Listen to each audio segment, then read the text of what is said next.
following bout is scheduled for 3 5-minute rounds in the BAMMA welterweight division.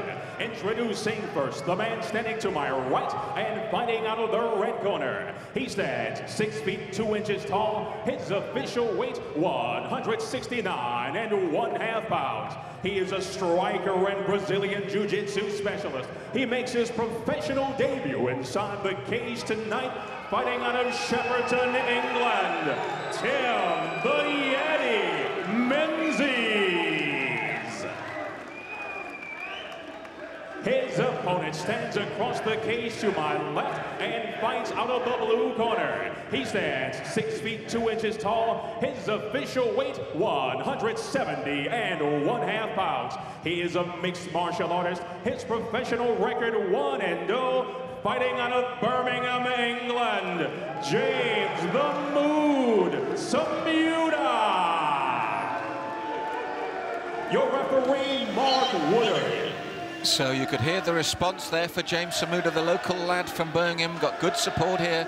You can hear them in the crowd. And we talk about pressure on these fights. You said how the fight game's changed, Frank, but on top of everything else, he's got big support to deal with as well.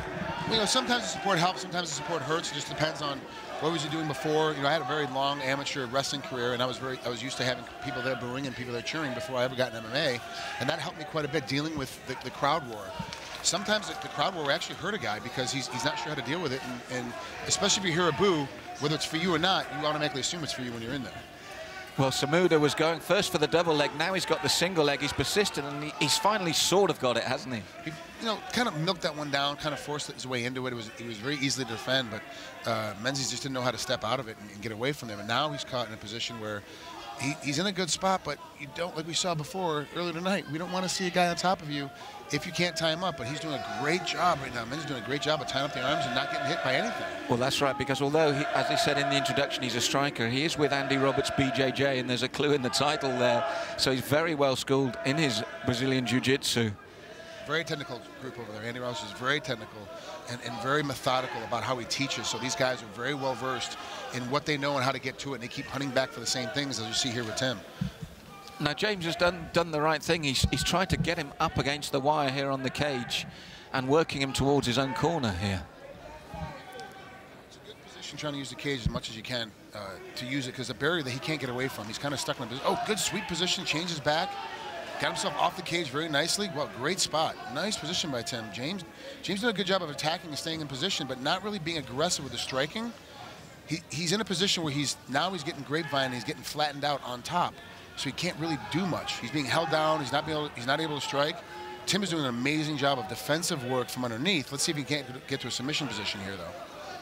Yes, Samuda, as we said in the preamble when he was coming in, his wins have all come by way of submission, so he'll obviously be confident in what he's trying to do, but been very impressed, as you said, by Menzies' defense. Takes a lot of energy, though, what Menzies is doing to keep moving. Yep, there you go, standing back up. Now you got to see what happens again. Now, although Samuda got the first takedown, it was sloppy, it wasn't clean, and now they're going to go back to the boxing. Both orthodox fighters here, just out of range, Samuda, as they come forward. And Samuda didn't do much with that takedown. He got stifled up, and so he got a takedown, but really nothing happened. So how do the judges see that?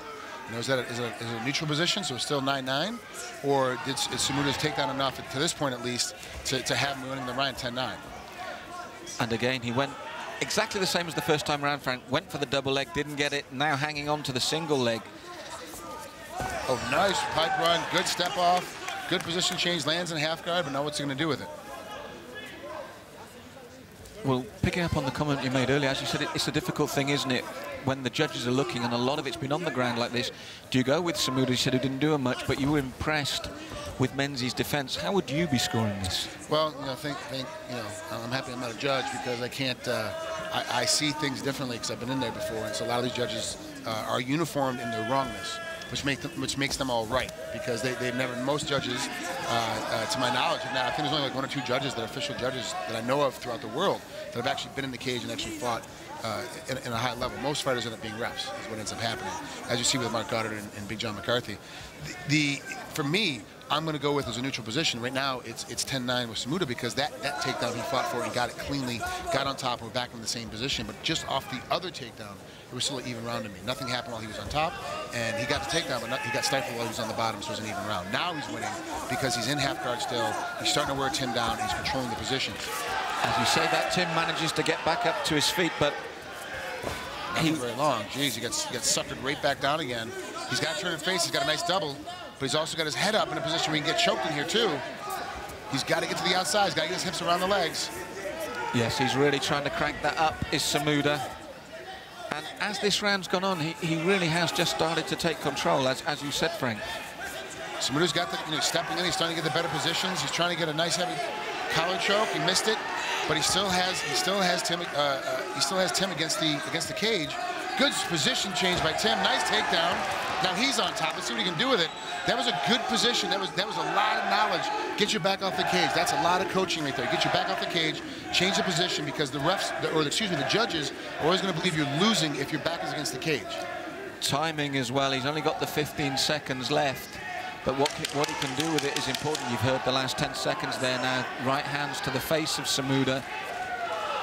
And this is going to end with them I said that he came in with 2 more very good strikes, but right at the end of the round. Frank, is it enough? Wow, that's a tough round to judge because both guys got legitimate takedowns. Like I said, I saw it even after the first takedown. Then the second takedown, Samuda got, and when he got it, he started doing a little more work. We started to change positions, but then Tim fought his way back to his feet, switched positions. You see this takedown coming in here. He steps around the leg, misses it because he gets blocked out. Now he steps to the side and puts him right down on his butt. Great technical takedown. Very, very, very, very well done. Very well done. And then he starts controlling the position from here. Samuda does a great job of holding him down, keeping him in position. Now you see here a quick position change by Tim. So now he's got Samuda's back and puts him down on the ground, and then gets out some vicious ground and pound with Samuda when he was on top, didn't do any striking at all. So this is a very difficult round to call. For me, I'm actually going to have to lean towards Menzies as having won that round 10-9, but if the judges go the other way, I have no problem with that. I can completely argue the other side too. So as we go into the second here, they've had a real good look at each other and they've had their successes. If you're in Samuda's corner, what would you be saying to him, Frank? Because I said he had a lot of the round, as you said, but didn't maximize it, did he? He's got to start using more striking when he's on top. If he takes him down again and gets back on top, he's got to use a lot more striking. He's got to make sure he gets some vicious ground and pound going on and make sure that every time he gets a takedown, that takedown counts. And then he has to make sure that whenever he's against the cage, or he's in a position he thinks of severe confidence, he's got to quit being confident about it and realize that he's in a position to get swept in position change, because Tim's doing a great job from underneath of sweeping positions, getting him off, keeping his back on his hip, keeping his back off the canvas. It's making it very difficult for Samuda to do anything to him when he's on top of him. Well, there are again 2 very good right-hand counters to Samuda's attacks. And for the first time, Menzies has got a good position early in the round now, Frank. We saw him at the end of the last round in a good position, but he's got a lot of the round left now to see what he can do. Great takedown shot by Samuda and just got stuffed. Tim did a great job of actually using the technical shot. Was very good and a very technical stoppage by using his hips and whipping him over with a high wizard. It was very good wrestling position. But now what is Tim going to do with this? We got to see how he's going to stop James on top here. What's he going to be able to do? And James is now doing a great job of, at least for now, stifling Tim and not allowing him to do anything from the bottom. Oh, excuse me, from the top. Yeah, so Tim Menzies, as we said, we had a very good end to the first round, but now he is on top here in the second. And really, if we look at both fighters, it's the same advice to them, isn't it, Frank? You want to see them maximise when they get into a good position, actually give the judges a reason to score it for them, and neither man has had the opportunity yet. We saw in the first round, Mark brought them back up. One man has really got to take it here and show him that he's actually getting the job done. You know, and that's one of the things, too, about these little peppering shots, these little whip shots. They don't do much damage, but it keeps the guy on the bottom honest, because he has to worry about getting punched as well as getting submitted, as opposed to just holding you down and trying to keep from getting submitted. And then when you're doing position changes, that sometimes that little body shot irritates a guy enough to give you an open guard to change and sweep a guy from the bottom and get back on top, or get past his guard when you're on top of him and get into a submission position. Because as you were mentioning that, Mark Woodard's came up close and he's talked to them twice now, and I think he's been telling them he's going to be bringing them back up unless he sees that work. He's looked closely twice again. Yeah, this is a smothering position. You know, really, this is a position now you hold him with one arm and hit him with the other, take a couple of shots, change position, hit him again. James doing a great job of looking for sweeps underneath. He's really trying to get out from underneath his position, but he's also doing a very good job guarding his body up and not getting hit as much, even though now he's got his head is caught. Looks like Tim's going for a Darce choke. He's trying to sneak it in. He's got the head. Good elbow shot right there, pinching inside. All he needs to do is slide that elbow in just a little bit deeper. It's a little bit shallow at this point. James doing a good job of blocking out with that knee in his hip. He won't let him get inside. He's keeping that off so that elbow can't get around his throat. That said, he's working well defensively, but I think for the first time in the fight, maybe, Frank, we're seeing daylight between them in terms of what the judges are looking for with this assault from Tim Menzies. Absolutely. Menzies got the takedown. He's getting the ground and pound. Right now, he's winning this round 10-9, but that's right now with just under 2 minutes left. A lot can happen in 2 minutes. Sugar Ray Leonard and Marvin Hagler proved that you can fight 3 rounds of a boxing fight, beat a guy for 2 minutes and 30 seconds, fight the last 30 seconds, and win every round on judge's scorecard, which is what happened to Hagler. Hagler got beat by a guy that only fought 30 seconds every round, and he wins the fight, and that's why Hagler retires. Same thing here. There's a lot can happen in less than 2 minutes. Good position change again, trying to go back into that. He's looking for that Darce choke and the anaconda choke.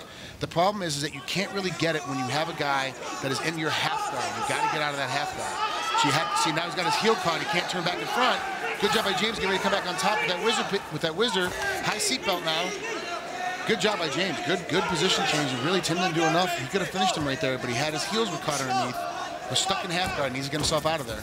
And Tim trying desperately to get him back down again. We're inside the final minute now, and it has been a really technical contest between these two men. And we said Tim, his debut was a KO, but he's from a BJJ camp. And Samuda, his 3 wins have become by submission. And as they go into these last 30 seconds, you said how important it can be at the end of the round, Frank, but do you think across the whole 5 minutes here now that maybe there'll be daylight between these two fighters in favor of Menzies? Tim's won this round, and so in the last 30 seconds, he's still winning this round because he had James up against the cage. It's in the judge's mind that he's controlling the ring, and that's one of the deciding factors. He's controlling the ring, and he's controlling striking. I was going to say, when they're upright, his counter-striking is excellent. His timing's good. He looks the more confident of the two upright. For a right-handed orthodox boxer, he's got really, really good counter punching. Most counter punches are left-handed. Oh, that right hand landed solidly as well, Frank. Wow, that stung him. Jeez, if he had gotten that maybe 30 seconds ago, he could have been a completely different look on this fight. I have it right now, 2 rounds to none for Tim Menzies, but it could very easily be 1 round apiece. Depending on how the judges see that, yeah. Depending how the judges look at it, James winning the first round and Tim winning the second round decisively. You see this vicious ground and pound getting in there, but you also see, look at James. I want you guys to pay attention to James' arms and his position. He's not taking any hits to the soft parts of his face, which means he's not getting cut. So as we saw earlier tonight, when I got to say he's Dr. Stoppages because James keeps his arms in the way. If he gets hit, it's in the top of the head where the skin's a little bit thicker. I don't know if he does that by habit or with something that he was taught. It's a very good position. That big right hand right there at the end. Right there, you see it lands flush right on his cheek. He's coming in trying to finish off this round heavy and hard. Tim did a great job of winning that round. I was going to say that was, if they had any doubt, that was the exclamation mark, wasn't it? Saying that's emphatic now. But still, as Frank Trigg says, it all depends how the judges score that first round. Frank's got it 2-0, but you would live with 1 apiece going into this third. Absolutely. I would have no problem with 1 apiece. And be honest with you, if I'm in either one's corner, I'm telling them, look, you have to understand, this is 1 apiece. So go after and hunt it down. Especially if I'm in Tim's corner, because he didn't do very well in the first. To keep the hype up and make sure that he attacks this whole third round is telling him, look, you got to win this third round to win this fight. Now, James wanted to go for the takedown, but Tim, superb strikes to the body and head there and forces James to take him down, because when it's upright, Tim Menzies really is in ascendancy. You know, I got to tell you something. The first time that this happened, back in the second round, I said that Tim did a good job of sprawling, brawling, and kind of, made James go underneath.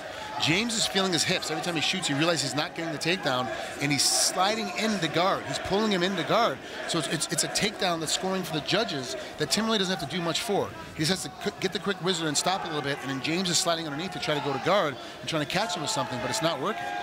I think you'll find there's no gum shield here, Frank. They're just going to give him his gum shield and then get them back into position. Wow, trust me, that's inexperience. You get your teeth cracked a couple times and have to spend a little bit of time at the dentist with some Novocaine in your mouth. You definitely learn how to wear that gum shield all the time. You feel naked without it when it's time to go fight. So we're into the third now. What can James do to turn this around now, Frank? Because as I said, since the beginning of the second, Tim Menzies has really taken this fight. So what can James do now? Because he doesn't want to be in this position. He's got to get a sweep and get back on top. He's got to get to a position where he's getting a solid, hard takedown where he drops Tim back to his back. He throws him down to his back with a big, heavy double leg or a big, heavy single leg and gets him down heavy, hard, violent, and makes that sound when someone hits the canvas. He's got to start changing the tide of this fight because Tim, a lot of it is confidence, and he's in a position now where he feels like, hey, I'm beating him up in every position. Look at James. Technically, he's good. He's got his knee inside. He's got an arm around the head, but he's not stretching him out. He's not pushing away. He's not getting distance for his hips. And now, when he's in a bad spot, he's staying flat on his back. He's got to get to a hip. He's got to get to his side and get off of this. He's holding on, trying to defend himself very well, but he's in a position where he's not going to defend because you can't defend from flat on your back. Well, as you said, this is the first time in the fight where you were impressed with the way he was able to protect his face. This is not happening now, is it, because of that? He's getting worn on. He's getting dealt with. He's getting tired from being underneath. It takes a lot of energy to be underneath the guy and take the weight and the pressure and the guy leaning on you and hitting you with things. Because I don't care what anybody says. When you're on top, you can hit a guy a lot more, and the guy can submit you from underneath. So the wear of damage and the worriness of what's happening to your body when you're in here is a lot more for the guy on the bottom than the guy on top, especially in today's game. Go back to horse racing. It's a different ballgame.